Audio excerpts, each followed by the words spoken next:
करने से इसमें परिवर्तन नहीं हो सकता। हमें क्या करना होगा? हम समाज सेवा नहीं करना चाहते।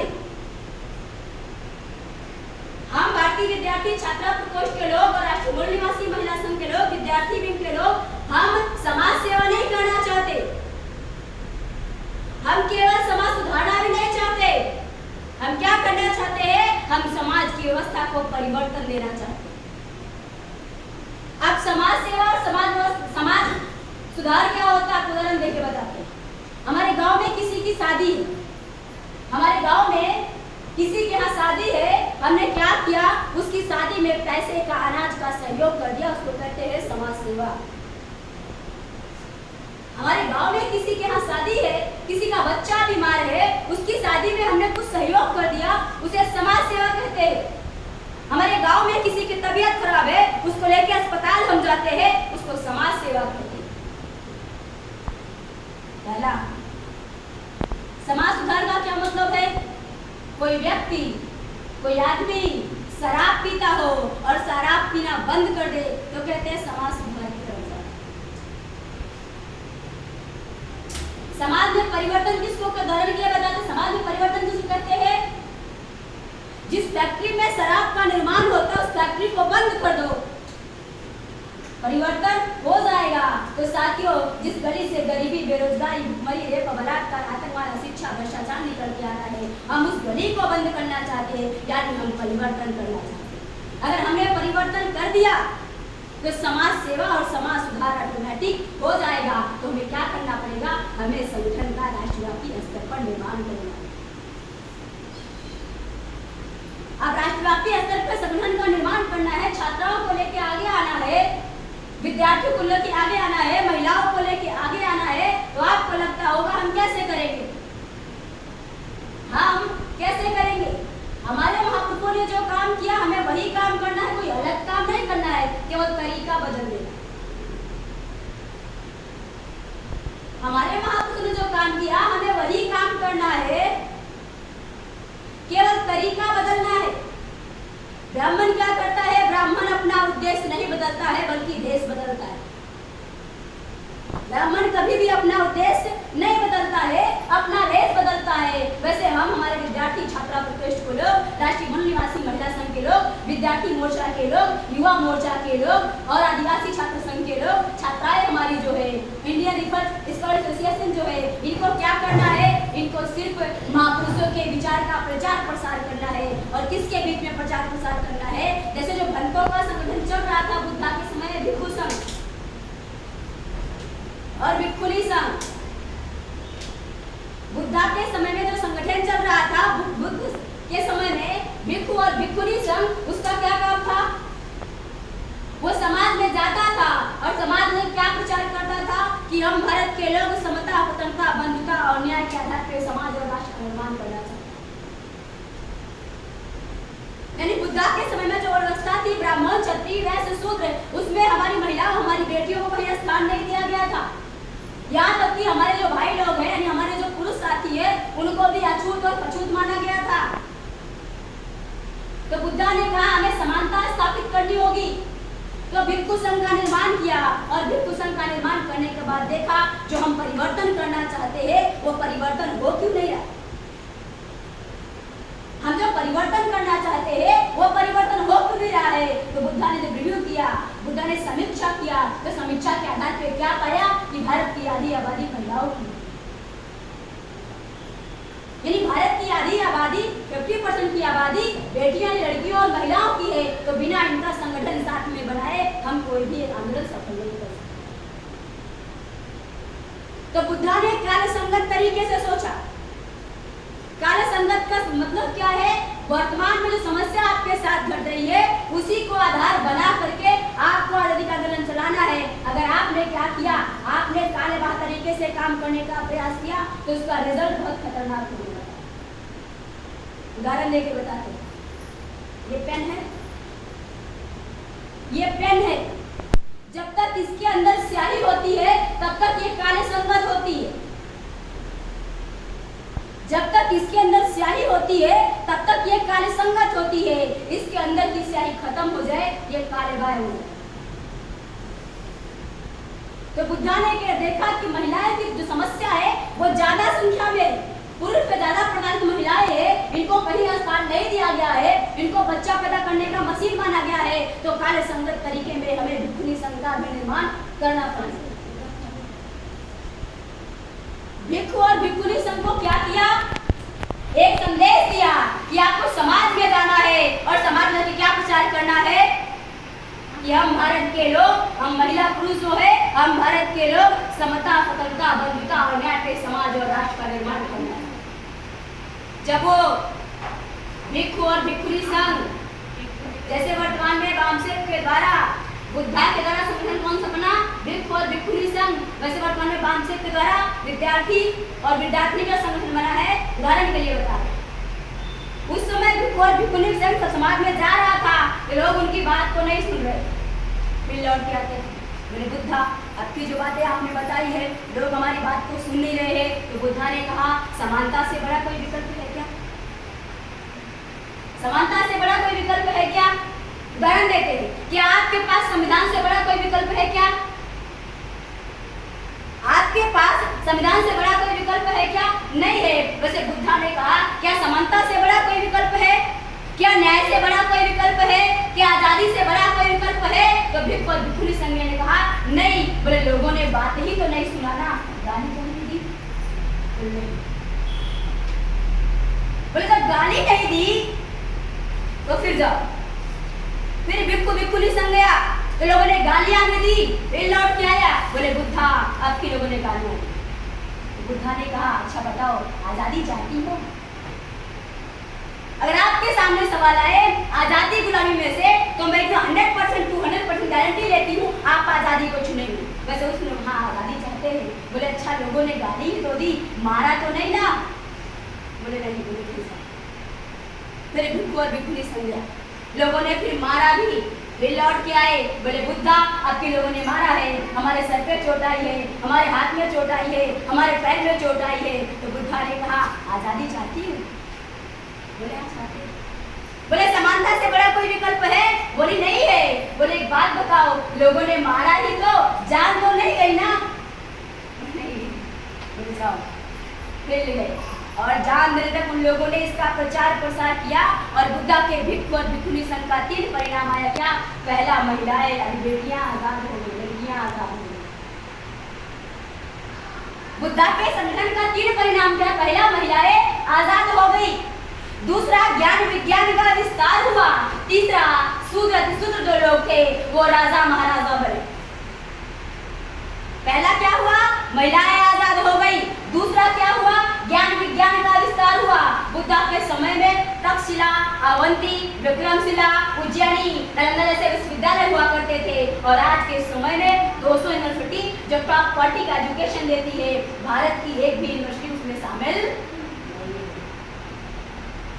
तो ज्ञान विज्ञान का विस्तार बुद्धा के समय में हुआ।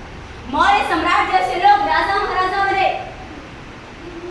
लेकिन साथियों ये मैं क्यों बता रही हूँ? पूरी दुनिया में भारत को बुद्धा के नाम से लोग जानते थे और आज क्या है, ब्राह्मणों की व्यवस्था इतनी खतरनाक हमारे देश में है कि आज पूरी दुनिया में भारत को बेरोजगार के नाम से जानते हैं ना, बेरोजगार के नाम से।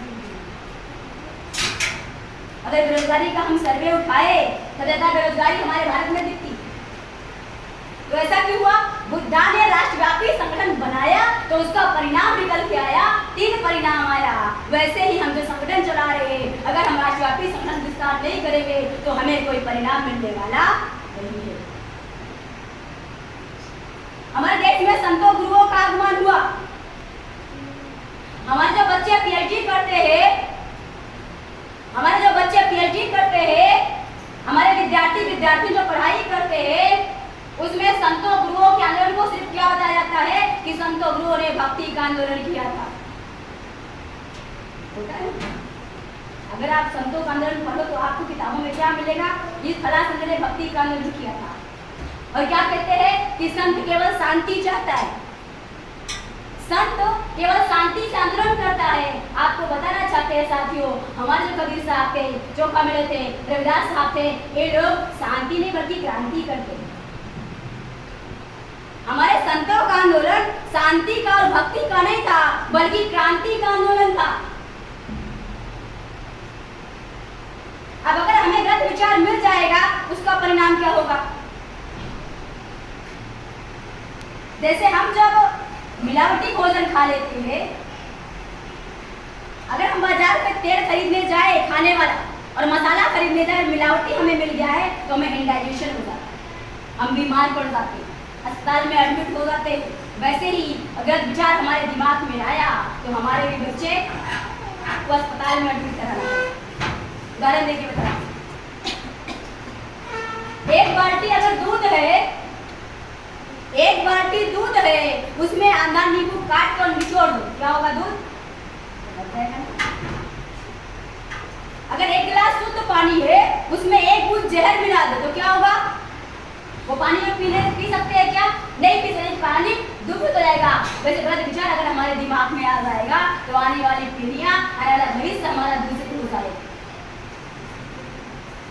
आज हमारे बच्चे जो पढ़ाई करते हैं, जो हमारे बच्चे डिग्री लेते हैं, वो अनपढ़ों के ऊपर पीएचडी करते हैं। पढ़े लिखे लोग हमारे अनपढ़ लोग के ऊपर पीएचडी करते हैं। हमारे बच्चे जो पढ़ाई करते हैं, जिसका सेंटेंस वो बताते हैं कि my education for my career, उस कैरियर में जब पीएचडी करना होता है तो राष्ट्रपिता ज्योतिराव फुले पीएचडी करते हैं, कबीर साहब पे पीएचडी करते हैं, रविदास साहब पे पीएचडी करते हैं, जिनके पास कोई डिग्री नहीं। डॉक्टर बाबा साहब अम्बेडकर बहुत बड़े आदमी थे, भारत का संविधान दे दिया, और भारत का संविधान देने के बाद अगर वो किसी को अपना गुरु मान रहे थे तो बुद्धा, कबीर, ज्योतिराव फुले, बुद्ध के पास कोई डिग्री थी क्या? नहीं ना। कबीर साहब के पास नहीं। कबीर साहब को क्या कहते हैं? मसी कागज छुओ नहीं, कलम गई नहीं हाथ। कबीर साहब ने कलम को हाथ से पकड़ा नहीं। और तीसरा, राष्ट्रपिता ज्योतिराव फुले जो कक्षा 7 पास थे, क्यों उनका अपना गुरु माना? उनके पास समाज की जानकारी थी। हमारे बच्चे भी पढ़ाई करते हैं, हमारे विद्यार्थी भी पढ़ाई करते हैं, वो किसको गुरु मानते हैं? यूनिवर्सिटी के प्रोफेसर को अपना गुरु मानते हैं। यूनिवर्सिटी के प्रोफेसर को अपना गुरु मानते हैं। हमारे जिन लोगों ने हमें संविधान दिया, जिन्होंने एजुकेशन दिया, रिजर्वेशन दिया, पॉलिटिकल रिजर्वेशन दिया, उन्होंने जिनको गुरु माना, उनके पास डिग्री नहीं थी, बल्कि सामाजिक जानकारी थी। एजुकेशन का मतलब सिर्फ नौकरी से नहीं था। अगर एजुकेशन का आपको समाजीकरण करना है, सोशल मूवमेंट कराना है, तो आपको सबसे पहले समाज में दोस्त और दुश्मन की पहचान करनी होगी। पहले क्या करना होगा? दोस्त और दुश्मन को पहचानना होगा। दूसरा, आपके दुश्मन की क्या ताकत है? तीसरा, आपके दोस्त की क्या ताकत है? चौथा, आपके दुश्मन की क्या कमजोरी है? पांचवा, आपके दोस्त की क्या कमजोरी है? जिस व्यक्ति को इस 5 चीज की जानकारी होती है, वही व्यक्ति जागृत कहा जाता है। क्या आज हमारे विद्यार्थी और युवा बेरोजगार छात्राएं, क्या इनके पास ये जानकारी है? नहीं है। अगर नहीं है तो आपको है, तो आपकी जिम्मेदारी बनती है कि आपको भी ये जानकारी उन्हें देना होगा। उदाहरण देके बताते क्यों देना होगा। कभी कभी तो हमारे गांव में आग लगती है, जब हमारे गांव में, ये जो गांव है, अगर यहाँ एक घर में आग लगती है, पूरे गांव के लोग दौड़ के जाकर बुझाते हैं। क्यों? उनको ये लगता है अगर हमने उस घर की आग को नहीं बुझाई तो आग की लपट हमारे घर पे भी आ जाएगी। वैसे अगर आपको जागृति है, आपको समझदारी है, आपको जानकारी है, तो आपकी जिम्मेदारी है कि आपको इस विचार का प्रचार प्रसार अपने आस पड़ोस के लोगों को भी बताना होगा। वरना आप केवल हवा में तीर मारोगे और आंदोलन होने वाला नहीं है। और साथियों, भारतीय विद्यार्थी, युवा, बेरोजगार, छात्रा, आदिवासी महिलाएं जो संगठन है, इसको जो निर्माण किया गया है, इसको हवा में तीर मारने निर्माण किया गया है, बल्कि ये लीडरशिप की फैक्ट्री के निर्माण किया गया है। ये संगठन जो निर्माण किया गया है, ये लीडरशिप की फैक्ट्री है। वो कौन सा लीडर है? जो केवल सफेद कुर्ता पजामा पहनता, वो लीडर नहीं। नेता जो है वो केवल सफेद कुर्ता पैजामा पहनता है, वो नेता नहीं है। विद्यार्थी, युवा, बेरोजगार, छात्र, आदिवासी महिलाएं, ये वो नेता है जो समाज को सही दिशा में लेकर के जाएंगे। क्यों? जिस ओर जमानी चलती है उस ओर जमाना चलता है। पहला, जिस ओर जवानी चलती है उस ओर जमाना चलता है। हमारे महापुरुषों ने 1848 से लेकर 1956 108 साल अपनी जिंदगानी जवानी लगाई तो हम लोगों को मिला, तो हमारी नैतिक जिम्मेदारी बनती है। अगर हमारे महापुरुषों ने किया, हमें मिला है, तो हमें भी वही काम करना होगा ताकि हमारे आने वाली पीढ़ियों को भी मिल सके। साथियों, आधुनिक भारत के प्रणेता राष्ट्रपिता ज्योतिराव फुले, उन्होंने हमारी छात्राओं और महिलाओं और विद्यार्थियों को शिक्षा के बारे में क्यों सोचा? शिक्षा सोचा, शिक्षा दिया, संगठन क्यों बनाया? बुद्धा ने संगठन बनाया।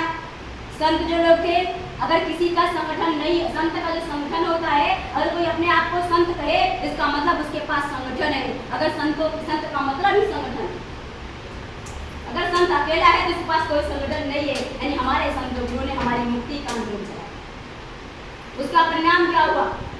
उसका परिणाम क्या हुआ? डॉक्टर बाबा साहब अम्बेडकर ने कबीर साहब को अपना गुरु माना, आंदोलन चलाया ना उन लोगों ने। राष्ट्रपिता ज्योतिराव ने जो आंदोलन चलाया, वो आंदोलन से क्या हुआ? जो संगठन चलाया उससे क्या हुआ? हमारे समाज के लोग को शिक्षा मिलना शुरू हुआ, हमारी महिलाओं को समानता का अधिकार मिलना शुरू हुआ। जिन महिला विधवा होती है, जो महिला विधवा होती थी, उसके लिए उन्होंने विधवा आश्रम खोल दिया। संगठन का यह परिणाम हुआ। जिन महिलाओं को रेप बलात्कार हो जाता था, उसके पेट में गर्भ रुक जाता था, ऐसी महिलाओं को पुत्री पैदा करने का अधिकार नहीं था। ऐसी महिलाओं के पुत्र और पुत्री के लिए वो उन्होंने अनाथालय और जो है डाला खोला। ये परिणाम हुआ। राष्ट्रपिता ज्योतिराव फुले के आंदोलन से हमें यह शिक्षा मिलती है कि हमारे विद्यार्थी, युवाओं और छात्राओं को जो इतिहास पढ़ाया जाता है कि भारत के इतिहास हिंदू मुसलमान के झगड़ों का इतिहास है, हमें उनके आंदोलन से सीख मिलती है कि भारत का इतिहास हिंदू मुसलमान के झगड़ों का इतिहास नहीं है। राष्ट्रपिता ज्योतिराव फुले के आंदोलन से हमें क्या मिलता है कि भारत का जो इतिहास है वो हिंदू मुसलमान के झगड़ों का इतिहास नहीं है। यहाँ पर उनके इतिहास से हमें पता चलता है कि फातिमा शेख, उस्मान शेख जैसे लोग हमारे महापुरुषों के मिशन को पूरा करके अपनी जिंदगानी और जवानी लगाए। डॉक्टर बाबा साहब अम्बेडकर के आंदोलन से क्या मिला हमें? भारत का संविधान मिला। उनके आंदोलन से क्या हमको भारत का संविधान मिला। मेरे कहने का मतलब ये कि हमारे महापुरुषों ने संगठन बनाया और संगठन बनाने के पहले हमारे लोगों को संदेश दिया। ऐसा नहीं था डॉक्टर बाबा साहब अम्बेडकर नींद से उठे और आंदोलन चला दिया। डॉक्टर बाबा साहब अम्बेडकर अपने जीवन काल में जो आंदोलन ने चलाया, उसके पहले चल रहे संगठन के आंदोलनों की समीक्षा करी।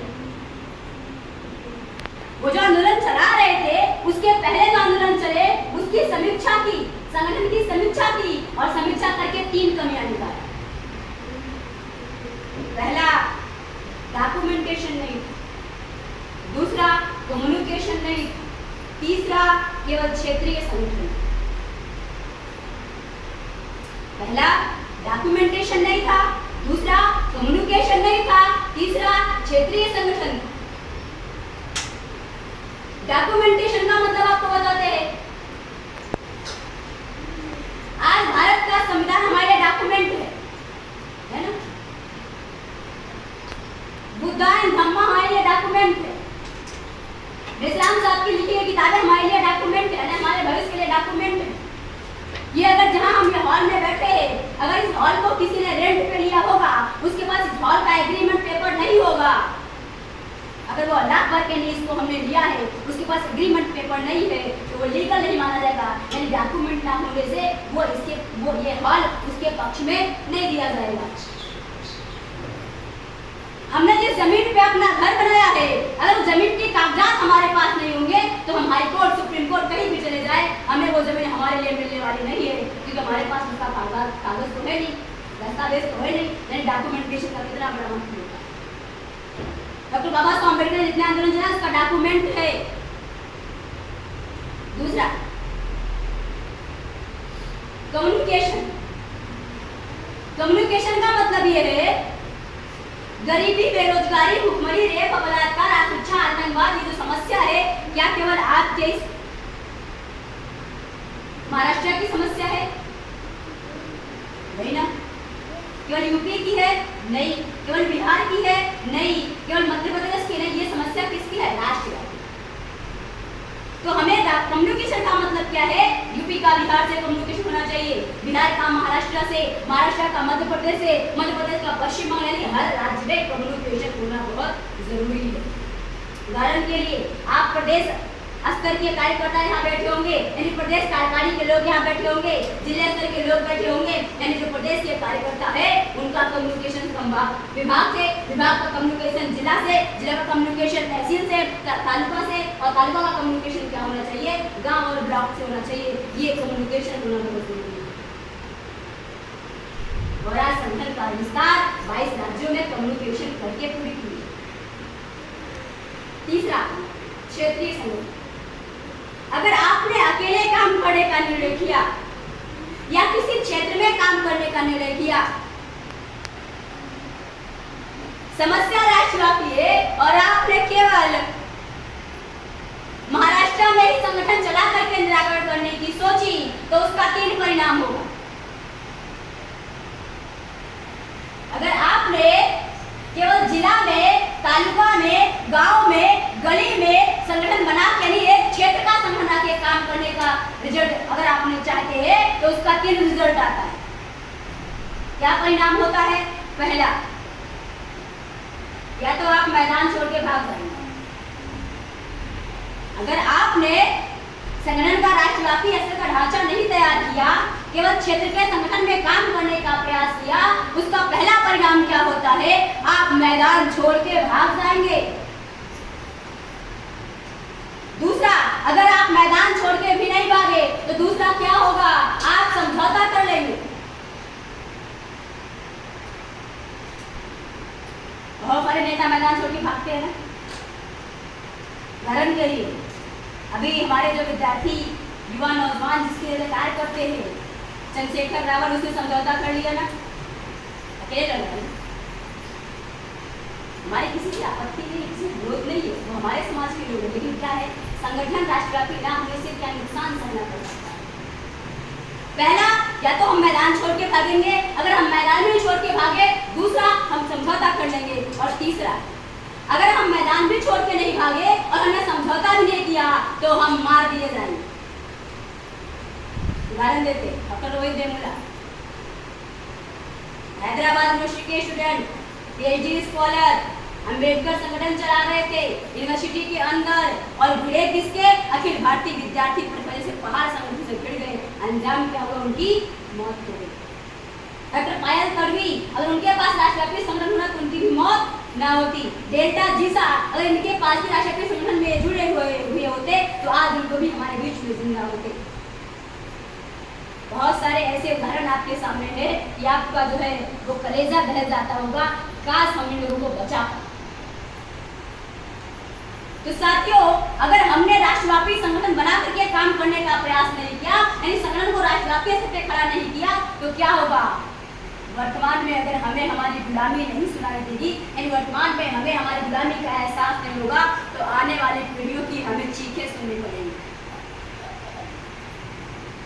अगर वर्तमान में हमने राष्ट्रव्यापी संगठन में काम करने का फैसला नहीं किया, तो आने वाली युवाओं की, आने वाले बच्चों की हमें चीखें सुनाई देंगी। तो अगर हम चाहते हैं, हमारी महिलाएं, छात्राएं अगर चाहती है कि राष्ट्रव्यापी संगठन का विस्तार हो, और आपके संगठन के विस्तार से कितना बड़ा रिजल्ट निकल के आएगा, आपको उदाहरण देते। डॉक्टर बाबा साहब अम्बेडकर ने जब पुणे पैक्ट के विरोध में जेल भरो आंदोलन किया, उसमें राधाबाई नाम की महिलाओं के आंदोलन में लीडरशिप कर, संगठन का लीडरशिप कर। बाबा साहब अम्बेडकर चिंता में बैठे हुए। उस महिला ने पूछा, बाबा साहब अम्बेडकर, आप चिंता में क्यों हो?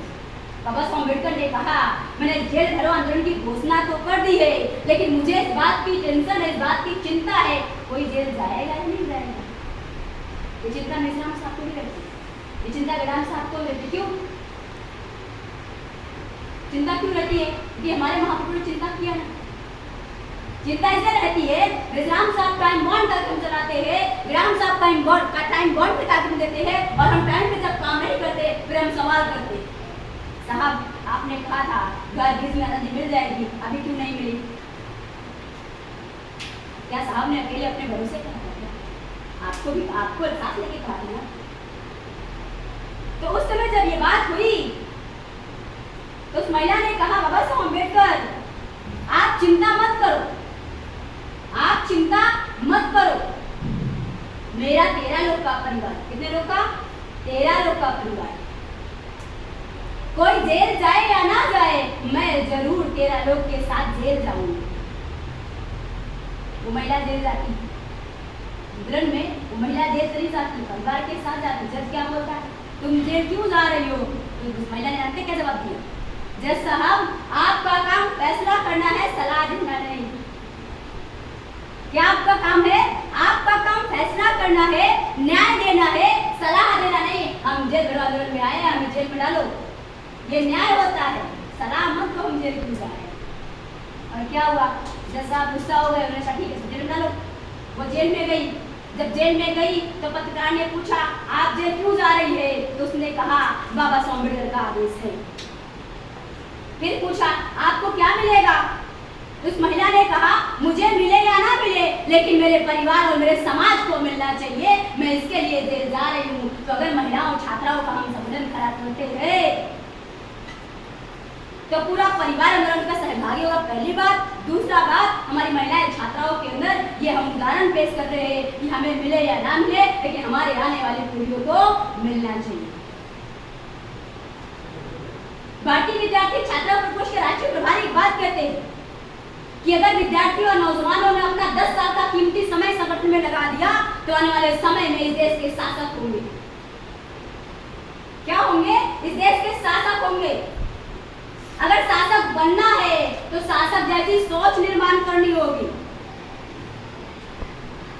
शासक जैसी सोच निर्माण करनी होगी। ये सोच निर्माण करने के लिए आज ये आपके विभाग स्तरीय कार्यक्रम का आयोजन किया गया है। साथियों, हमारी महिलाओं छात्रों को डॉक्टर बाबा साहब अम्बेडकर ने, इन लड़कियों को और बेटियों महिलाओं को हमारे डॉक्टर बाबा साहब अम्बेडकर ने एक बिल दिया, जिस बिल का नाम था हिंदू कोड बिल। आप सभी उस बिल के बारे में जानते हैं, बड़ा विस्तार करके बताइए। वो जो बिल था हिंदू कोड बिल, जब यह बिल पार्लियामेंट में लाया गया 1950 में, जिस भारत के संविधान को एक्सेप्ट कर लिया गया, उसी संविधान के अंदर समानता का अधिकार था। उसी समानता के अधिकार पे महिलाओं और बेटियों को वो हिंदू कोड बिल का अधिकार दे। यही कांग्रेस के लोगों ने डॉक्टर बाबा साहब अम्बेडकर का पुतला दिल्ली के रामलीला मैदान में 1951 में जलाया। जिस महापुरुष ने भारत का संविधान 50 में दिया उसको तो एक्सेप्ट कर लिया, लेकिन उसी महापुरुष ने भारत की आधी आबादी महिलाओं और बेटियों की जो थी उसके लिए जब फंडामेंटल राइट की बात की, उसके मान सम्मान की बात की, उसके अधिकार की बात की, तो उसी का पुतला 1951 में दिल्ली में जलाया गया। साथियों, क्यों जलाया गया? वो बिल क्या था? वो बिल हमारी महिलाओं और बेटियों की आज़ादी का बिल। जब ये बिल दिया जा रहा था, इस बिल के कानून जो पास किए जा रहे थे, तो यही गांधी और नेहरू ने हमारे समाज की अनपढ़ महिलाओं को सड़क पर उतार दिया, धरना करवा दिया, रैली करवा दी। बाबा साहब अम्बेडकर ने पूछा महिलाओं से कि आप इस बिल का विरोध क्यों कर रही है? तो महिलाओं ने कहा, हमारे पति ने कहा। हमारी महिलाएं बहुत प्रतिबद्धता होती है, जितना पति कहता उतना ही करती है ना, तो ज्यादा कम नहीं करती, उतना ही कह। बाबा साहब अम्बेडकर ने पूछा, अच्छा आप जानती हमने इसमें क्या कानून दिया है? महिलाओं ने कहा नहीं। बोले क्या आपने इस बिल को पढ़ा? महिलाओं ने कहा हम तो अनपढ़ हैं, हम कहाँ से पढ़ेंगे। बोले अच्छा आपके पति ने कौन सी शर्त रख दी आप इस बिल का विरोध कर रहे हैं? तो महिलाओं ने कहा, हमारे पति ने कहा है अगर हिंदू कोड बिल का विरोध हम नहीं करेंगे वो हमारी सौतन ला करके रख देंगे और हम नहीं चाहते हमारी सौतन ला। तो बाबा साहब अम्बेडकर ने कहा है मेरे देश की महानाई को, मेरे देश की सृजन करता, मेरे देश की श्रेष्ठ करता, अगर वो तुम्हारी सौतन ला करके घर में रखेगा। इस बिल के अंदर हमने तलाक की व्यवस्था लगाई है और तलाक लेना, जो पति तलाक देगा तुम्हारे महीने का खर्च उठाएगा, ऐसा है मैंने इस बिल के अंदर कानून दिया। ब्राह्मण क्या कहता है? अरे महिलाओं का जन्म सिर्फ सेवा भाव के लिए है, महिला अगर ज्यादा उम्र की हो जाएगी उसमें क्या था बिल के अंदर, लड़की की उम्र 18 साल का होगा, लड़के का उम्र 21 साल का होगा। इस उम्र के बाद आप शादी कर सकते हैं। तो ब्राह्मणों ने प्रचार किया, अगर तुम्हारी बेटी की उम्र 18 साल के बाद तुम शादी करोगे, वो बड़ी हो जाएगी, समझदार हो जाएगी, तो हो सकता है विरोध करना शुरू कर देगी। इससे अच्छा है उसके अंदर समझदारी डेवलप ना होने पाए, उसके पहले उसकी शादी होनी चाहिए। यानी ब्राह्मणों ने क्या किया, हमारे समाज की महिलाओं के अंदर और हमारे समाज के पुरुषों के अंदर गलत भाव निर्माण किया। शब्दों का बहुत बड़ा खेल होता है, शब्दों का खेल जो है वो बहुत बड़ा होता है। शब्द ही हथियार है, संगठन में क्या शब्द ही हथियार है। और ब्राह्मण ने भी शब्द का प्रयोग किया, उसने शब्द का जो प्रयोग किया हमारे समाज को गुलाम बनाने का प्रयोग किया। हम जो शब्द का प्रयोग करते हैं, अब मूल्यवासी बहुजन समाज के लोगों को आजाद कराना चाहते हैं। बहुत सारे हमारे समाज के नेताओं का इस्तेमाल पार्टियां और कांग्रेस को लोग करते हैं, किसके लिए, हमारे समाज को गुलाम बनाने के लिए। हम आप सबसे अपील करते हैं, आप हमारा इस्तेमाल कर लो, हमारा इस्तेमाल कर लो समाज को आजाद करने। यानी जो राष्ट्रीय व्यापी संगठन भारतीय विद्यार्थी युवा बेरोजगार छात्रा आदिवासी महिलाओं का है, इस संगठन का इस्तेमाल करो, इसके लिए आजादी के लिए। वो इस्तेमाल करते हैं गुलामी के लिए, आप भी इस्तेमाल करो, लेकिन आजादी ने कहा तरीका बदलो। तो शब्दों का खेल कैसे होता है। एक शब्द है कातिल, एक शब्द है कातिल। कातिल को हिंदी में हत्यारा बोलते हैं मैडम, और इंग्लिश में मर्डर बोलते हैं। तो पंजाब में पत्नी सुबह सुबह तैयार हुई शॉपिंग मॉल जाने के लिए, तो पति ने कहा बड़ी कातिल लग रही। जब पति ने कहा बड़ी कातिल लग रही हो, तो पत्नी ने कहा जब चाय बना के पिला के तब भूल जाएंगे, बहुत कातिल लग रही, प्रशंसा हो गई ना। अगर पति ने कहा होता हत्यारी लग रही हो, तो पत्नी चाय तो बनाती, लेकिन देती प्यार से नहीं, बल्कि मुंह पे फेंक देती, पिलो बना के पियो, हम नहीं बनाने वाले। तो शब्दों का बहुत बड़ा खेल है। ऐसे ब्राह्मणों ने हमारे समाज की महिलाओं के लिए जो शब्द प्रयोग किया, वो केवल गुलामी के प्रतीक के लिए प्रयोग किया, आजादी के प्रतीक के लिए प्रयोग नहीं किया। पहले क्या होता था, जो महिला विधवा होती थी उसको सफेद साड़ी में काली कोट में बंद करके रखा जाता था। यहाँ तक कि जो महिला विधवा होती थी, जो महिला का पति मर जाता था, उस महिला को, उसके यानी उस बेटी को, जवान बेटी को उसके साथ सती होना पड़ता था। महिला सती होती थी, कभी पुरुष सता नहीं होता। ये व्यवस्था केवल महिलाओं के लिए थी, महिला सती होती थी, लेकिन पुरुष कभी सता नहीं होता था। बहुत अम्बेडकर ने उस बिल के अंदर क्या कहा, जो महिला विधवा होती थे उसको दूसरी शादी करने का भी अधिकार दिया। जिन महिलाओं के कमर के ऊपर कपड़ा पहनने का अधिकार नहीं था, ऐसी महिलाएं, ऐसी बेटियों को डॉक्टर, वकील, प्रोफेसर, इंजीनियर बनने का अधिकार दिया। जिन महिला को बच्चे नहीं पैदा होते थे, लोग उनको बांझ कहते थे, उनकी परछाई अपने घर पे भी आने नहीं देते थे, ऐसी महिलाओं को पुत्र और पुत्री गोद देने का अधिकार दिया। जो महिलाएं हमारी कर्मचारी होती है, नौकरी चाकरी करती है, उसको 6 महीने का वेतन कम मिलता है और छुट्टी कम मिलती है जब गर्भावस्था में। 6 महीने की छुट्टी भी मिलती है, उसको वेतन भी मिलता है।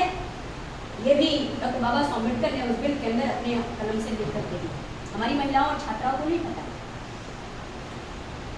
हमारी बेटियों को, हमारी छात्राओं को पिता और पति में बराबर का हिस्सा है। उदाहरण देखिए, आपने अपनी बेटी की शादी कर दी, आपकी बेटी ससुराल जाए तो आपकी बेटी स्टाम्प पेपर पर लिख करके दे, मम्मी पापा मुझे आपकी संपत्ति में, आपकी जमीन में, आपकी जायदाद में हिस्सा नहीं चाहिए, तभी बाप और माँ बेटे को सब दे सकते हैं। नहीं तो उस बिल के अंदर कानून क्या है, आपको अपनी बेटी और बेटे को बराबर का हिस्सा देना पड़ेगा। हम क्या करते हैं, कन्यादान करते हैं ना अपनी बेटी का कन्यादान। चलो मान लिया आपने कन्यादान कर दिया, आपका मन था, आप व्यवस्था में जी रहे हो, तो कन्यादान करने के बाद जो हमारी बेटियां अपने ससुराल जाती है, उसके साथ कोई अन्याय अत्याचार होता है तो क्या रिपोर्ट लिखी जाती है, FIR लिखी जाती है? नहीं। चलो अच्छा लिखी भी गई तो क्या न्याय मिलता है? नहीं मिलता है। क्यों नहीं मिलता है? उदाहरण दे, फॉर एग्जाम्पल हमारे बहुत सारे साथी मंदिरों में पैसा दान करते हैं ना। जब आप पैसे दान करते हैं तो क्या मांगने जाते हैं? नहीं मांगने जाते। चलो अच्छा, मांगने भी चले, आप मांगने भी चले गए, क्या वो देता है? नहीं देता। अच्छा उसने नहीं दिया तो क्या आप रिपोर्ट करने जाते हैं? क्यों जाते भाई? आपका पैसा आपने दिया है, उसने नहीं दिया, मांग रहे हो, क्यों नहीं जाते? इसलिए कि आपकी ये मानसिकता हो गई है, दान की हुई चीज पे हमारा कोई अधिकार नहीं होता है। वैसे आपने अगर बेटी का कन्यादान कर दिया तो उसके साथ अन्याय अत्याचार लगातार होगा और आपका कोई अधिकार नहीं होगा, क्योंकि बाबा साहब अम्बेडकर ये नहीं चाहते थे कि हमारी महिलाएं, हमारी बेटियों के साथ अन्याय अत्याचार हो। इसलिए वो कहते थे मैं किसी भी देश की तरक्की तब मानूंगा जब वहाँ की महिलाएं तरक्की कर लेंगी। और हमारे भारत की महिलाओं ने तरक्की नहीं की है। इस देश की एक महिला प्रधानमंत्री थी, किसका नाम, उसका नाम क्या था? क्या नाम था? जब इंदिरा गांधी देश की प्रधानमंत्री थी उस समय जेनिफर नाम की महिला विदेश से भारत घूमने आई। वो महिला मुंबई के आपके एयरपोर्ट पर उतरी। उतरने के बाद उसने आगरा की ट्रेन पकड़ी ताजमहल देखने के लिए। जब वो आगरा की ट्रेन पकड़ती है उस समय देश की प्रधानमंत्री इंदिरा गांधी जी हुआ करती थी। उस समय उसने क्या देखा? ट्रेन की पटरियों पे हमारी महिलाएं शौच के लिए बैठी। तो उसने कहा जिस देश की प्रधानमंत्री महिला है उस देश की महिलाओं को अपने शौच के लिए अगर नंगा होना इस रेल की पटरियों पे पड़ता है तो उस देश की तरक्की अभी नहीं हुई। उस बिल के अंदर हमारी महिलाओं को, हमारी बेटियों को, हमारी छात्राओं को फ्री में आत्मरक्षा के लिए लाइसेंसी हथियार का अधिकार है। अगर हमारी महिलाओं और बेटियों छात्राओं को फ्री में लाइसेंसी हथियार का अधिकार मिला होता तो क्या होता, और नहीं मिला तो क्या हो रहा है? नहीं मिला तो हो ये रहा है हर 15 मिनट में एक बलात्कार होता है हमारी आपकी बेटियों के साथ। एक दिन में 88 बलात्कार हुए, 88, 290 बलात्कार। पिछले साल 2019-20 में अक्टूबर के महीने में 800 बलात्कार हुए SC ST OBC मराठी समाज की महिलाओं। साथियों, अगर हमारी महिलाओं और बेटियों को आत्मरक्षा के लिए फ्री में लाइसेंसी हथियार का अधिकार मिला होता तो हमारी महिलाओं का सबसे पहले रेप और बलात्कार रुक जाता। क्यों? यहाँ बैठी हर महिला, हर बेटी सैनिक होती। हर महिला, हर बेटी सैनिक होती। क्यों? हथियार हमारे पास है तो हम चलाना सीखेंगे। हम ये कह सकते हैं यहाँ बैठी हर महिला और बेटी, हर छात्रा यहाँ पे सैनिक होती। दूसरा, हमारी महिलाओं, हमारी छात्राओं, हमारी बेटियों, हमारे समाज की महिलाओं का बलात्कार जंगलों में होता है, खेत खलिहानों में होता है, सड़क के किनारे होता है। एक नंबर सरकार ने कौन सा नंबर दिया है? 1090। अच्छी बात, उनकी अपनी पॉलिसी। लेकिन आप जरा मुझे बताओ, जब आप घर से बाहर निकलते हो तो क्या आप ये सोच के निकलते हो कि हमारे साथ कोई अन्याय अत्याचार हो जाएगा? नहीं ना। और आपका साथ अन्याय अगर जेल जंगल के अंदर होता है तो क्या मोबाइल का नेटवर्क वहाँ होता है?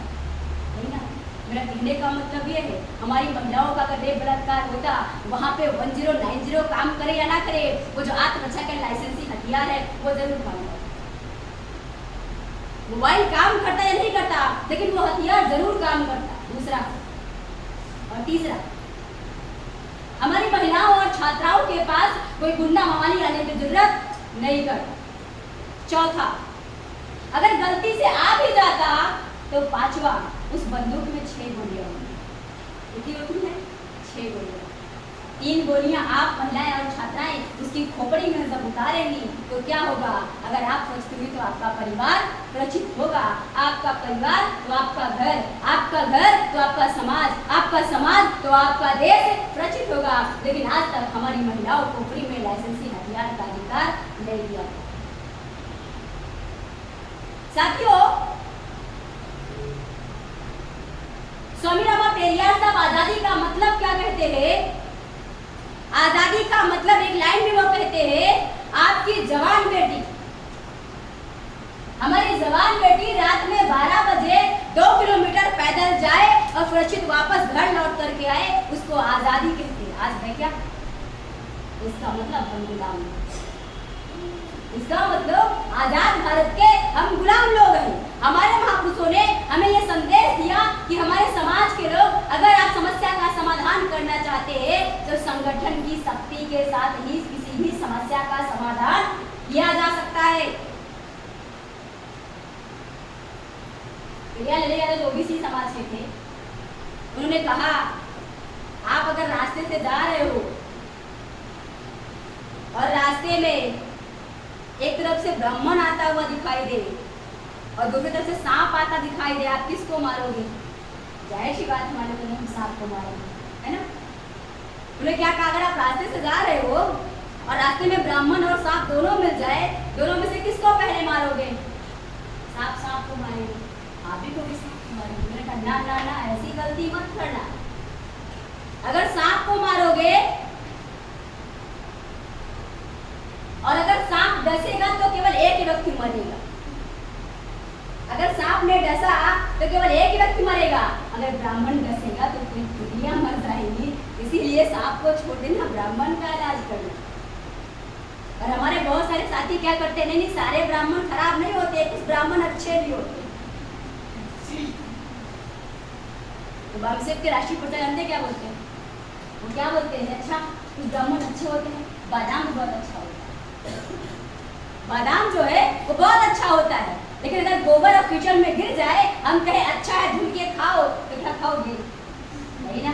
मेरा कहने का मतलब ये है साथियों, ब्राह्मण को कभी भी सुधार नहीं सकते हैं, केवल नकार सकते हैं। ब्राह्मण को कभी भी हम सुधार नहीं सकते हैं। वैसे बामसेब भारत मुक्ति मोर्चा के अधीन जो भारतीय विद्यार्थी छात्रा प्रकोष्ठ है, युवा बेरोजगार महिला संगठन विद्यार्थी संगठन है, इसको हम नकार नहीं सकते हैं, केवल अपने आप को सुधार के संगठन की शक्ति मिला के प्रयोग और उपयोग कर सकते। अब राष्ट्रव्यापी संगठन निर्माण करना क्यों जरूरी है? राष्ट्रव्यापी संगठन में शक्ति होती है। राष्ट्रव्यापी संगठन में शक्ति होती है। शक्ति का मतलब आपको समझाते हैं। अभी अंगूर बिक रहा है मार्केट में, हम अंगूर खरीद लेता है। जो ठेले पे अंगूर बिकता है, कुछ अंगूर टूटे से उस गुच्छे से टूट के अलग अलग होते हैं, ढेर लगा होता है, और कुछ अंगूर गुच्छे में होता है। जो अंगूर टूट के अलग अलग रखा है वो मीठा भी हो फिर भी उसका दाम कम होता है ना मैडम।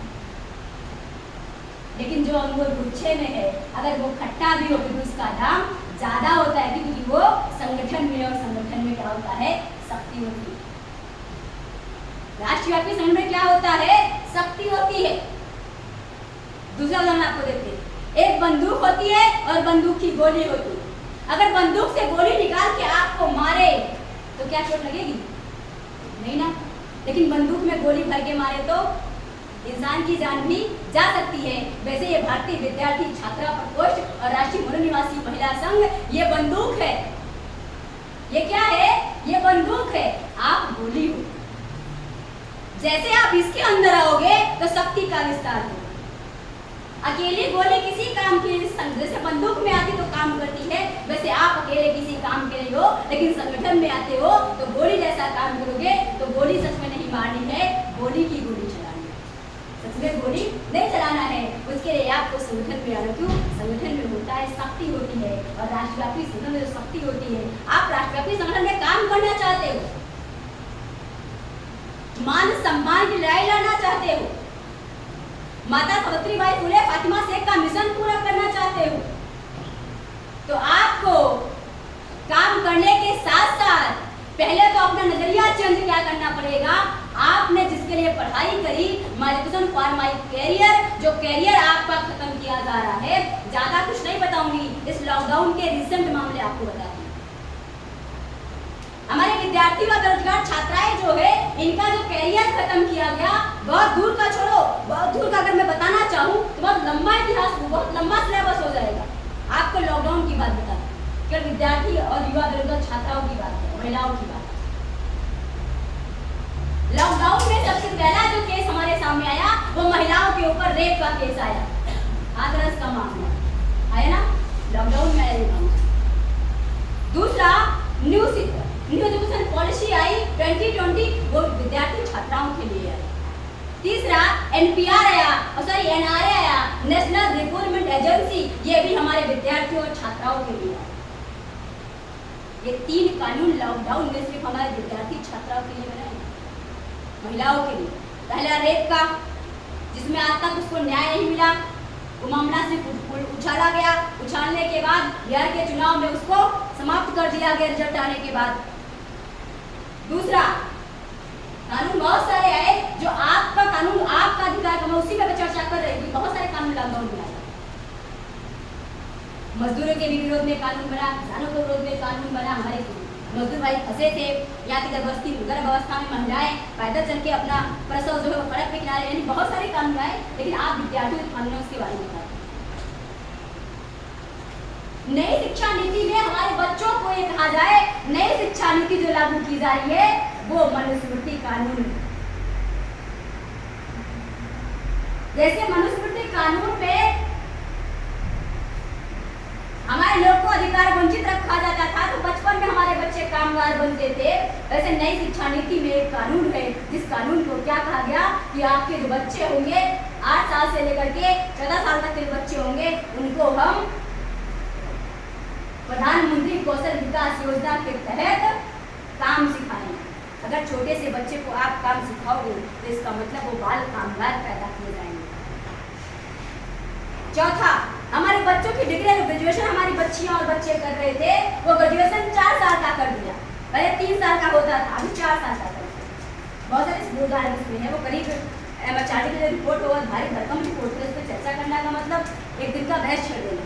आपको मोटा मोटा बता रही ताकि आपको थोड़ी सी बातें समझ में।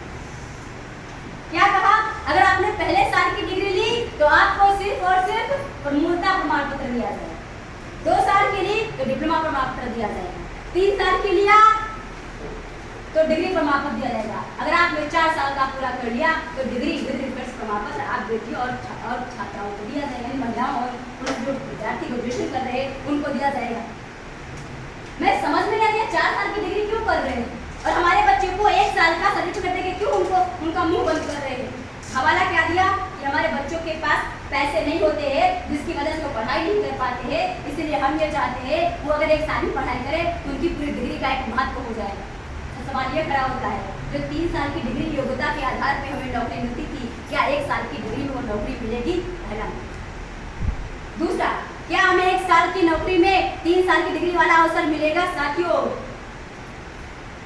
आपकी योग्यता बाद में आती है, पहले अवसर आता है। विदाउट अवसर आपकी योग्यता 0 है। अगर आपको अवसर नहीं मिला तो आपकी योग्यता 0 है। आप हीरो बनने का प्रयास करो, लेकिन योग्यता ना मिलने, योग्यता होने के बावजूद भी अवसर ना मिलने से हमारी योग्यता जो 0 थी वो 0 आ जाती। अवसर का हम लोगों ने क्या हवाला दिया कि हमारे बच्चों के पास पैसे की दिक्कत होती थी, तो हम ये कहते हैं भारत के संविधान में ये कहा गया प्राइमरी एजुकेशन से लेकर के हायर एजुकेशन की जो पढ़ाई होगी उसका खर्चा अगर कोई देगा तो सरकार देगी, इसका मतलब एजुकेशन को फ्री में कर दो, समस्या समाधान हो जाएगी। लेकिन नहीं, लोगों ने हमारे लोगों के साथ जिंदगी क्या किया, जैसे हमारे छोटे छोटे भाई बहन होते हैं या आपके जो बेटी बेटा छोटे छोटे होंगे, वो सुबह सुबह तो ऑफिस आप निकलते हैं तो क्या बोलेंगे, मम्मी पापा मुझे ड्रेस चाहिए, मुझे चॉकलेट चाहिए, मुझे प्ले जो है कैरम बोर्ड चाहिए, यानी आपको बड़ी सी लंबी लिस्ट वो गिनाते हैं। और जब शाम को आप ऑफिस की भागदौड़ में लौट के आते हैं तो चॉकलेट लेके आते हैं। वो बच्चा क्या करता है, चॉकलेट खा करके सब कुछ भूल जाता है, वो जो मंगाया था वो भूल जाता है, सिर्फ चॉकलेट खाने में मस्त हो जाता है। वैसे हमारे बच्चों की शिक्षा भी, ग्रेजुएशन भी चॉकलेट बना दी है। वो 3 साल की डिग्री को 4 साल करके 1 साल की सर्टिफिकेट हमें देके हमें चॉकलेट पकाने का काम कर रहे हैं। फिर दूसरा क्या कहा, इस भारत में आप सभी जानते हैं टॉप क्वालिटी एजुकेशन नहीं मिलता। उसने कहा भारत में विदेश से लोग आएंगे, वो एजुकेशन देने के लिए यूनिवर्सिटी निर्माण करेंगे। अगर वो आएंगे, विदेश के लोग यहाँ आएंगे तो सबसे बड़े पैमाने पे FDI बढ़ेगी। FDI का मतलब फॉरेन डायरेक्ट इन्वेस्टमेंट होगा। मैं एक बार लॉ के स्टूडेंट से मिली जो वकालत पढ़ते हैं, वकील की पढ़ाई करते हैं, मैंने उनसे पूछा क्या आपको ऐसा लगता है न्यायपालिका का निजीकरण होगा? उसने कहा नहीं। वो गुस्सा आ गया, उसने कहा नहीं बिल्कुल नहीं होगा। हमने कहा आपको साबित कर दिया। जब विदेश से कंपनियां भारत में आएंगी तो उसने सबसे पहले कहा है हम भारत की सिक्योरिटी पे विश्वास नहीं करते हैं। अगर मान लो 50,000 कंपनियां आ रही हैं या 50,000 इंडस्ट्री खोले जा रहे हैं तो क्या सबसे पहले अपने हाथ में जमीन लेके आने वाली है? नहीं ना। किसकी जमीन पे कब्जा करेंगे? हमारी आपकी जमीनों पे कब्जा करेंगे।